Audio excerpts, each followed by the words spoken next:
आरसीबीच्या विजय मिरवणुकीमध्ये चेंगराचेंगरी झाली. कर्नाटकातील चिन्नास्वामी स्टेडियमवर ही चेंगराचेंगरी झाली. या चेंगराचेंगरीमध्ये आतापर्यंत 11 जणांचा मृत्यू झालाय तर 47 जण जखमी झालेत. मृतांमध्ये लहान मुलांचा समावेश आहे. चिन्नास्वामी स्टेडियममध्ये प्रवेश मिळण्याच्या प्रयत्नामध्ये ही घटना घडल्याची माहिती आहे. घटनेतील मृतांच्या नातेवाईकांना 10 लाखांची मदत जाहीर करण्यात आली आहे. बंगळुरूमध्ये झालेल्या चेंगराचेंगरीमध्ये एक 14 वर्षीय मुलीचा मृत्यू झालाय. आरसीबीच्या विजयानंतर या बंगळुरूच्या चिन्नास्वामी मैदानावर विजय मिरवणूक काढण्यात आली होती. त्यापूर्वी झालेल्या गर्दीमध्ये 11 जणांचा मृत्यू झाला. यामध्ये एका 14 वर्षीय मुलीचा समावेश आहे. राष्ट्रपती द्रौपदी मुर्मू यांना देखील बंगळुरूतील चेंगराचेंगरीबद्दल दुःख व्यक्त केलेलं आहे. त्यांनी मृतांबद्दल शोक व्यक्त केलाय. मृतांच्या नातेवाईकांच्या दुःखात सहभागी असल्याचं त्या म्हणाल्या. जखमींच्या प्रकृतीमध्ये सुधारणा व्हावी यासाठी मुर्मू यांनी प्रार्थनाही केली आहे. बंगळुरूत झालेल्या चेंगराचेंगरीमध्ये जखमींना बॉरिंग करण्यात आलेलं होतं. रुग्णालयात दाखल करण्यात आलेलं आहे. कर्नाटक भाजपचे प्रदेशाध्यक्ष BY विजेंद्र यांनी रुग्णालयामध्ये दाखल होत जखमींची विचारपूस केली आहे. बंगळुरूतील चेंगराचेंगरीनंतर BCCIचे उपाध्यक्ष राजीव शुक्ला यांनी दुःख व्यक्त केले. कोणत्याही राज्यामध्ये अशी घटना घडू शकते, त्यामुळे तेथील सत्ताधारी पक्षाला जबाबदार धरता येणार नाही. ही घटना भाजप शासित राज्यामध्ये घडली असती तर आपण त्यांना जबाबदार धरलं नसतं, असं राजीव शुक्ला यांनी म्हटलंय. बंगळुरू चेंगराचेंगरीनंतर काँग्रेस अध्यक्ष मल्लिकार्जुन खरगे यांनी दुःख व्यक्त केले. ज्यांनी आपले प्रिय व्यक्ती गमावले त्या कुटुंबियांसाठी प्रार्थना करतो, असं खरगे म्हणाले. जखमींच्या उपचारासाठी काँग्रेस पक्ष मदत करणार असल्याचंही त्यांनी सांगितलंय.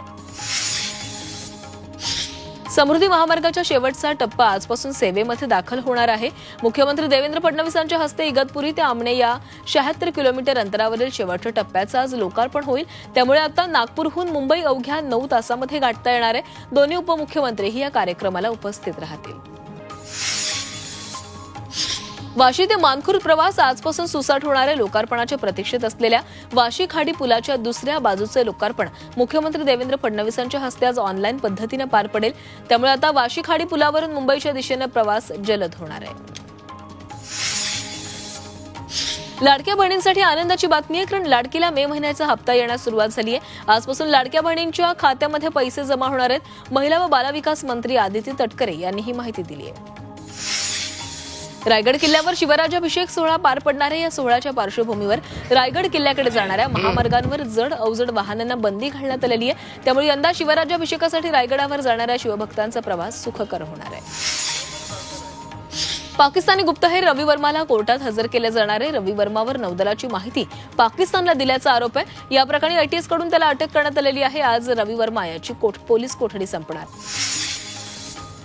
जालन्यातल्या परतूर पोलिसांनी 2 सराईत बाईक चोरांना अटक केली आहे. त्यांच्याकडून चोरीच्या 14 मोटरसायकली जप्त करण्यात आल्यात. जालन्यासह बुलढाणा, परभणी जिल्ह्यातूनही या चोरट्याने दुचाकी चोरल्याची कबुली दिली आहे. या गाड्यांची किंमत 14 लाखांच्या घरात आहे. नाशिकमधील मंदिराच्या दानपेट्या फोडणाऱ्या टोळीला पोलिसांनी बेड्या ठोकल्यात. या टोळीनं सिन्नर, निफाड, लासलगाव, वाडीवरे परिसरामध्ये अनेक मंदिरांच्या दानपेट्या चोरलेल्या आहेत. पोलिसांनी आरोपींकडून सोनं चांदीचे दागिनेही जप्त केले. राज्यात म्हाडाकडून 2 लाख झाडांचं रोपण करण्यात येणार आहे. यातील 50,000 झाडं MMR क्षेत्रामध्ये लावण्यात येणार आहेत. तसंच या झाडांना जिओ टॅगिंग केलं जाणार आहे. राज्यात हरित महाराष्ट्र समृद्ध महाराष्ट्र या अभियानाअंतर्गत यावर्षी 10 कोटी वृक्ष लागवड करण्यात येणार आहे. मुख्यमंत्री देवेंद्र फडणवीस यांनी याबाबत घोषणा केली आहे. तसंच पुढील वर्षीही 10 कोटी वृक्ष लागवड करण्याचं उद्दिष्ट आहे. नाशिकच्या येवल्यामध्ये पावसाच्या विश्रांतीनंतर आता मशागतीच्या कामांना वेग आलेला आहे. ट्रॅक्टर आणि बैलाच्या सहाय्याने शेतकरी त्यांच्या जमिनी तयार करतात, तर बहुसंख्य शेतकरी मशागतीनंतर पावसाच्या प्रतीक्षेत आहेत.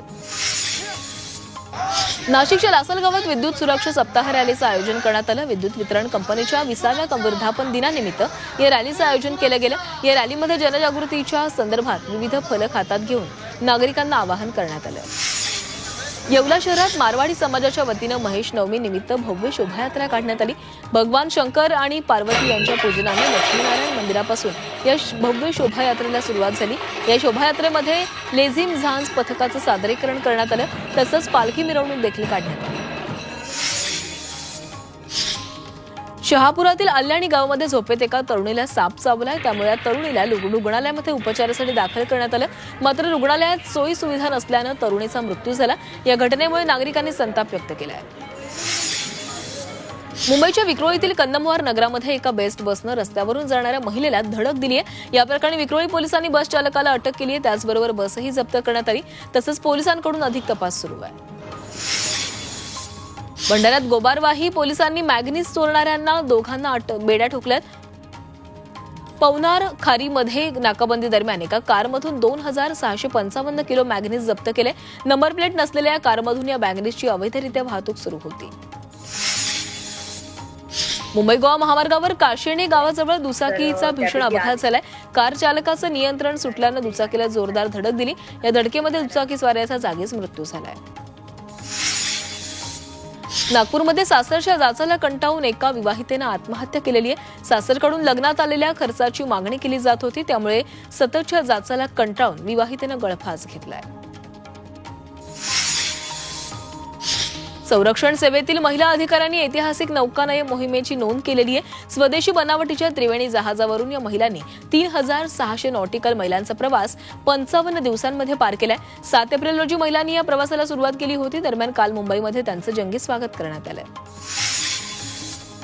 राज्यातील आयटीआयमध्ये या शैक्षणिक वर्षापासून 6 नवीन अत्याधुनिक अभ्यासक्रम सुरू करण्यात येणार आहेत। आर्टिफिशियल इंटेलिजन्स, इंडस्ट्रियल रोबोटिक्स, सौर ऊर्जा तंत्रज्ञ, इलेक्ट्रिक वाहन तंत्रज्ञ, ड्रोन तंत्रज्ञ आणि 3D प्रिंटिंग या अभ्यासक्रमांचा या प्रशिक्षणामध्ये समावेश आहे। या 6 महिने ते 2 वर्ष असा या त्यांचा कालावधी असेल अशी माहिती राज्याचे कौशल विकास मंत्री मंगलप्रभात लोढांनी दिली आहे।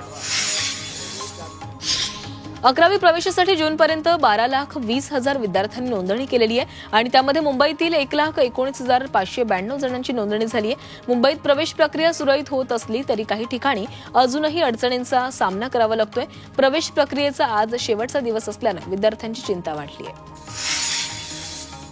देशात कोरोनाची रुग्णसंख्या झपाट्याने वाढतीये। सध्या देशभरात 4,305 कोरोनाचे रुग्ण आहेत, तर नोएडामध्ये रुग्णसंख्या 138 वर पोहोचली आहे। 24 तासात 30 नवे रुग्ण आढळून आलेले आहेत। रुग्ण विभागानं अनेक रुग्णांना क्वारंटाईन केलेले आहे, तर अनेक जिल्ह्यातील बेड रुग्णांसाठी आरक्षित ठेवण्यात आले।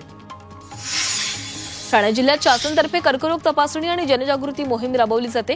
या उपक्रमांतर्गत नागरिकांना कर्करोग तपासणीसाठी सुविधा उपलब्ध आहेत। यामध्ये 237 संशयित रुग्ण आढळून आलेले आहेत। या संशयित रुग्णांना पुढील उपचारासाठी संबंधित आरोग्य संस्थांकडे पाठवण्यात आले।